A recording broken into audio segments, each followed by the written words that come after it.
Hello friends, कैसे हैं आप सब लोग।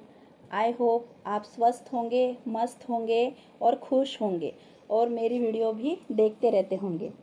तो आज का अपना टॉपिक है वीडियो का कि सिलाई काम करते वक्त हम अपनी सेहत का ध्यान कैसे रखें। क्योंकि क्या होता है कि हम जैसे घर का काम ख़त्म करके और सिलाई काम स्टार्ट करती है तो शाम तक हमारा ये काम चलता रहता है और उसके बीच में हम अपनी सेहत का ध्यान नहीं रख पाते हैं। इस वजह से हमारा कमर दर्द होता है, पैर दर्द होता है, उसके बाद हमारी गर्दन में गैप आ जाता है, आँखों की रोशनी कम होने लग जाती है। तो ये सब जो दुष्परिणाम है ये सिलाई काम से होते ही है, चाहे आप जितना भी सोचें कि नहीं होगा, लेकिन ये होता है।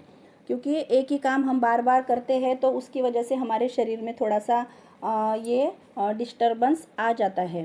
तो इसके लिए मैं आपको कुछ टिप्स बताऊंगी कि आप सिलाई काम करते वक्त ही अपना ध्यान कैसे रखें, अपनी सेहत का ध्यान कैसे रखें और फिट कैसे रहें, ताकि आपका काम आप और भी बढ़ा सके और भी आप कामयाबी हासिल कर सके। इसलिए मैं आपको कुछ टिप्स बताऊंगी और मेरे ये जो टिप्स है वो मैं अपने 25 साल के अनुभव से बताऊंगी, क्योंकि मैं ये काम 25 सालों से कर रही हूँ और मैं ये खुद आजमाती हूँ, इसलिए मैं आपको ये बताऊंगी। तो चलिए शुरू करते हैं। तो अपना सबसे पहला टिप्स है कि सिलाई करते वक्त हमें क्या करना है कि हर 1 या 2 घंटे में उठकर चलना है। तो इससे क्या होगा, हमारा पैर थोड़े से खुल जाएंगे और स्ट्रेचिंग एक्सरसाइज भी थोड़ा सा करना है। स्ट्रेचिंग एक्सरसाइज मतलब थोड़ा हाथ और पैर को ऐसे खींचना है। तो ये स्ट्रेचिंग एक्सरसाइज जो होती है इसकी वजह से हमारा शरीर की अकड़न निकल जाती है और जैसे ही आप फिर से काम करने बैठोगे तो आपको लगेगा ही नहीं कि आप बहुत देर से काम कर रहे थे। इसलिए स्ट्रेचिंग एक्सरसाइज करनी है।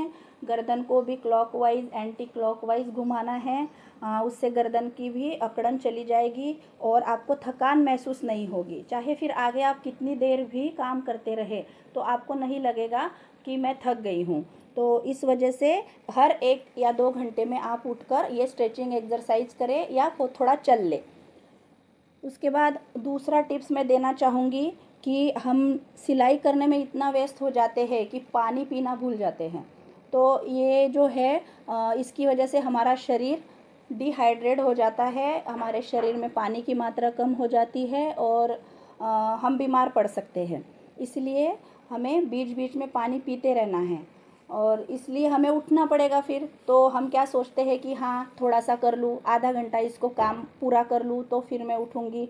तो ऐसे नहीं होता। आप क्या करें, पानी की बोतल अपने पास ही भर के रखें और बीच बीच में पानी पीते रहे, ताकि आपका शरीर जो है वो डिहाइड्रेट ना हो और आप बीमार नहीं पड़ो।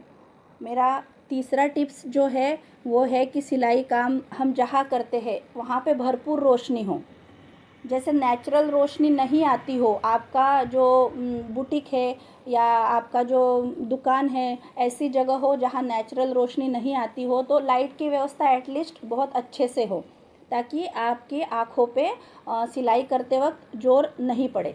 तो इसलिए ये बहुत ज़रूरी है, क्योंकि हमारा ये जो सिलाई का काम है मैं सोचती हूँ कि ये काम पूरा आँखों पर ही निर्भर है। यदि आपकी आँखें स्वस्थ रहेंगी लंबे समय तक तो आप लंबे समय तक यह काम कर सकते हो।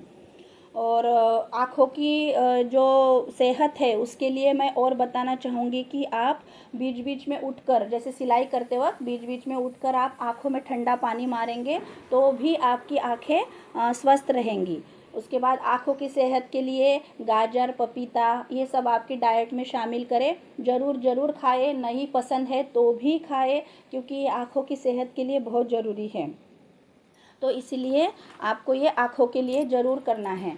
उसके बाद डॉक्टर के पास जाके बीच बीच में, जैसे साल में 1 साल में या 2 साल में आपको आँखों का चेकअप ज़रूर करवाना है। और यदि आपको चश्मा लगा हुआ है तो काम करते वक्त आप चश्मा ज़रूर ज़रूर ज़रूर से पहनें, ताकि आपकी आँखें सेहतमंद रहे और ये जो काम हम करते हैं ये हम लंबे समय तक कर सकें।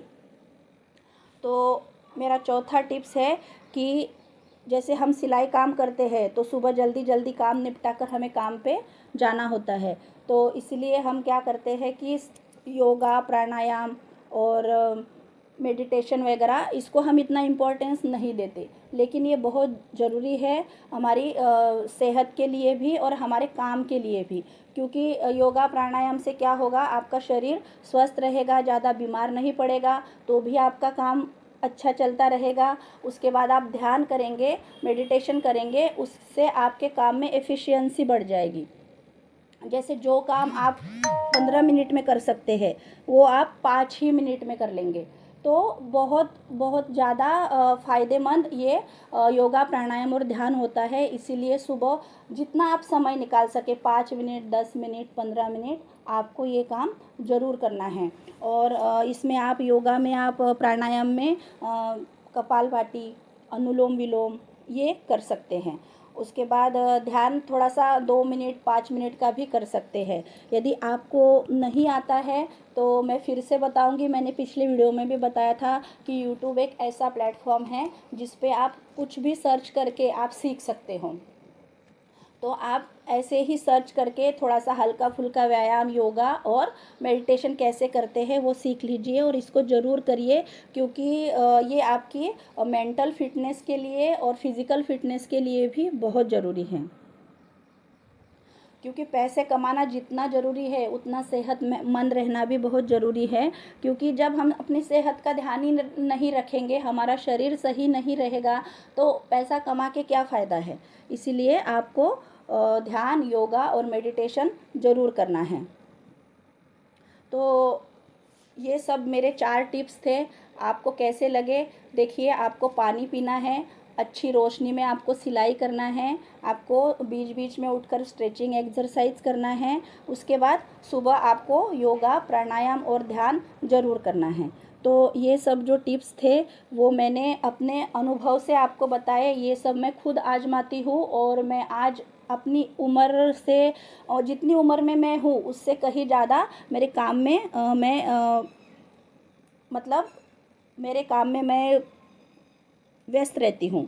तो इसलिए आपको भी ये सब आजमा के देखना है। और यदि आपको मेरे ये टिप्स यूज़फुल लगे तो मेरी वीडियो को लाइक करें और मेरे को कमेंट करके ज़रूर बताएं कि आपको ये टिप्स कैसे लगे। और मेरे चैनल को प्लीज़ प्लीज़ प्लीज़ सब्सक्राइब ज़रूर करें। धन्यवाद।